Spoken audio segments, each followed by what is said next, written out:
30 দিনে 30টা Linux command শেখার আজ হলো ডে 27। আজ আমরা systemctl কমান্ড সম্বন্ধে জানবো। এই systemctl কমান্ডটার সাহায্যে তোমরা তোমাদের সিস্টেমের বিভিন্ন সার্ভিসগুলোকে ম্যানেজ করতে পারবে। সাপোজ আমি যদি আমার সিস্টেমের টর সার্ভিসকে ম্যানেজ করতে চাই, আমি কি করব, সিম্পলি এখানে কমান্ড দেবো sudo system systemctl দিয়ে স্পেস দেবো। স্পেস দেওয়ার পর আমি যদি সাপোজ আমার সিস্টেমের টর সার্ভিস স্টার্ট করতে চাই, আমি কি করব, এখানে টাইপ করব start start tor দিয়ে এন্টার করব।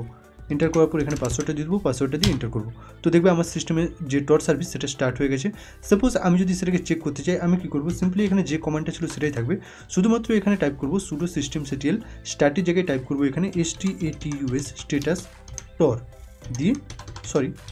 দিয়ে এন্টার করব। এন্টার করলে দেখবে এখন এখানে লেখা আসছে অ্যাক্টিভ, অর্থাৎ টর সার্ভিস আমাদের সিস্টেমে অ্যাক্টিভ রয়েছে। এবার সাপোজ যদি আমি টর সার্ভিস এখানে স্টপ করতে চাই বা বন্ধ করতে চাই, আমি কি করব, এখানে স্ট্যাটাসের জায়গায় টাইপ করব বা স্টার্টের জায়গায় এখানে টাইপ করবে stop স্টপ দিয়ে এন্টার করবে। তো এখানে দেখবে আমাদের সিস্টেমে যে টর সার্ভিস রান হচ্ছিল সেটা স্টপ হয়ে গেছে। তো আমি যদি এখানে স্ট্যাটাসটা চেক করি, দেখবে এখানে লেখা আসছে ইনঅ্যাক্টিভ। তো আরও এরকম ভিডিওসের জন্য সাবস্ক্রাইব।